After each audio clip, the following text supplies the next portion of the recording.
मोहित सूरी अपने डायरेक्शन के लिए जाने जाते हैं, जिन्होंने थ्रिलर के साथ साथ रोमांटिक और एक्शन मूवी में भी डायरेक्टर किया है। वो अपनी मूवी में रोमांटिक का तड़का वो भी थ्रिलर के साथ एक्स्ट्रा पैकेज के साथ हमें प्रिजर्व मतलब हमें समर्पित करते हैं, हमें दिखाते हैं मूवी के बारे में। उनकी मर्डर टू से लेकर आशिकी टू देख लो, आवारापन देख लो, या फिर एक साइकोटिक किलर को मारते हुए देख लो, जो कि एक नया साइकिक किलर हमें ऐसा इंट्रोड्यूस किया गया बॉलीवुड में, जिसका नाम था राकेश माधकर, जो कि एक विलन थी। So hey guys listening my podcast on Ek villain return.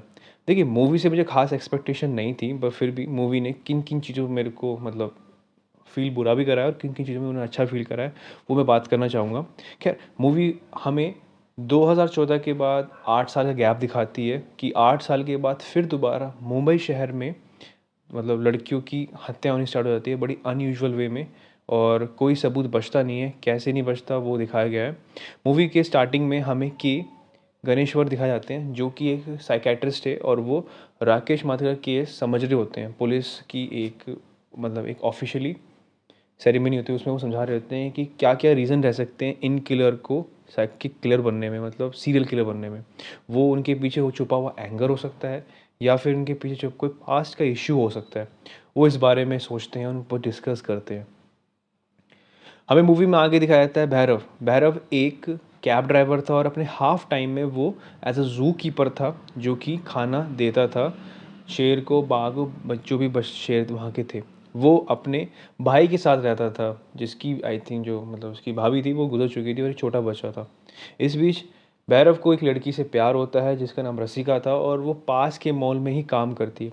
रसिका का अपने मैनेजर पे चक्कर था, और मैनेजर की बीवी को उसके बारे में पता भी नहीं था।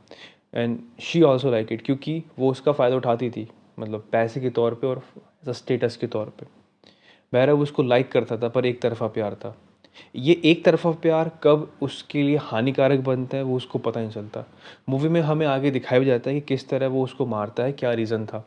खैर, जब इन बीच में डिस्प्यूट होता है इन दोनों के बीच में, तो किसी रीज़न से रशिका की मौत हो जाती है, और वो एक साइकिक सीरियल किलर की प्रवृत्ति उसके अंदर उत्पन्न हो जाती है, भैरव के अंदर।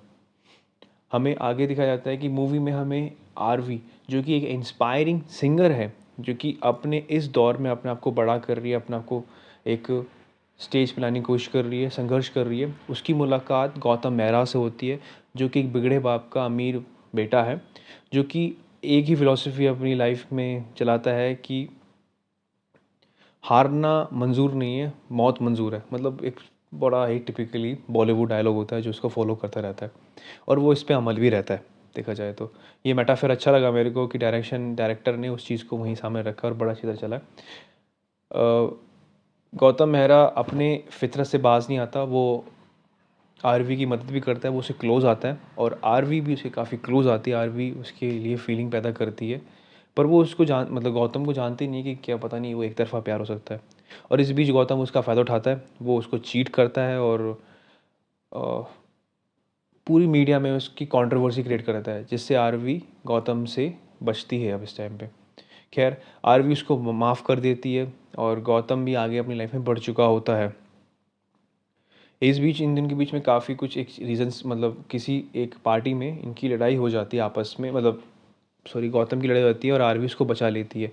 तो वहाँ पर हमें दिखा जाता है कि आरवी ने भी उसे एक तरफ़ा प्यार किया था, और वो उसको चाहती है, पर खैर गौतम को उसकी फीलिंग का कुछ पड़ा नहीं होता है। और इस बीच मुंबई में हमें वो सीरियल किलर अपने किलिंग के पैटर्न दिखाते हैं, हमें दिखाता है कैसे कैसे वो मारता है, किस तरह उनको प्रिजर्व करता है ज़ू में, और कैसे कैसे खिलाता है। ये मूवी में साइड बाय साइड चलता रहता है। अब अब हमें ये देखना होगा कि मतलब अब आगे हमें पता लगता है कि कैसे तारा वो सॉरी आई आरवी और गौतम की लव स्टोरी कैसे उस साइकिक किलर को, मतलब सीरियल किलर की स्टोरी को क्रॉस करती है। वो कैसे एक दूसरे के पाथ को क्रॉस करते हैं, और जब ये दोनों क्रॉस करते हैं पाथ को, तो क्या क्या मतलब कोइंसिडेंस या फिर क्या क्या सिनेरियो क्रिएट हो सकते हैं। इसके लिए आपको मूवी देखनी पड़ेगी। Now we come to the positive और नेगेटिव पर। देखिए, नेगेटिव एक्सपेक्ट ये है कि मूवी जैसे ही अपना पेस पकड़ती है, तो बिना सिर पैर कुछ कुछ चीज़ों में बिना सिर पैर की मूवी लग रही थी, बहुत फास्ट चल रही थी। मतलब एज अ व्यू, मतलब मैं मूवी देखने बैठा तो मेरे को ये लगा कि मतलब मूवी बहुत फास्ट चल रही है, आपको संभलने का मौका ही नहीं मिलता। मूवी 2 घंटे 9 मिनट की, आई थिंक 12-13 मिनट की है, बट उसमें भी मुझे समय नहीं मिल रहा कि मैं कॉन्सेप्ट्स मतलब किसी एक बंदे को समझ सकूँ, अच्छा ये ऐसा है तो ये ऐसा कर चलता जा रहा, तो नहीं हो पा रहा, मतलब काफ़ी फास्ट भी गई है। और VFX काफ़ी ठीक ठाक नहीं है, सही में बहुत बेकार है लिटरली। VFX तो पता नहीं क्यों डालें, किस बेस से डालें, पर डाले हैं तो बहुत बेकार डाले हैं।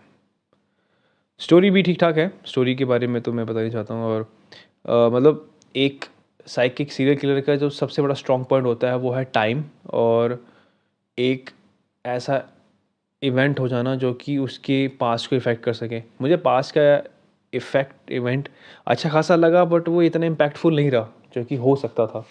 पॉजिटिव की बात करूँ, तारा सुधारन ने बड़ी अच्छी एक्टिंग करी है, और दिशा पठानी को इस साइकिक मतलब दिशा पठानी को एक मतलब खौफनाक लड़की में देखने का अलग ही तरीका है, क्योंकि ये अनएक्सपेक्टेड कैरेक्टर जो उन्होंने प्ले किया है। और अजय कपूर सेम है, उनकी तो भाई साहब एक्टिंग ही ठीक ठाक है, वो कर लेते हैं।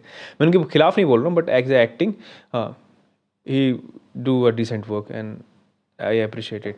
खैर, मूवी को आपको ठीक लगे तो ज़रूर देखिएगा, क्योंकि मैं फोर्स भी नहीं कर सकता, मैं करता किसी को, बट हाँ मूवी कुछ कुछ एक्सपेक्ट में ठीक है एज ए एक्टिंग की जॉनी अब्राहम के बारे में। और सबसे बड़ी हाइप मेरे को ये लगी कि हाँ उन्होंने 2 हल्क लोगों को बिठाया, अर्जुन कपूर और जॉनी अब्राहम को, जो कि देखने लायक था। बस मैं इसी के लिए मूवी देख रहा था और मुझको ठीक ठाक भी लगी।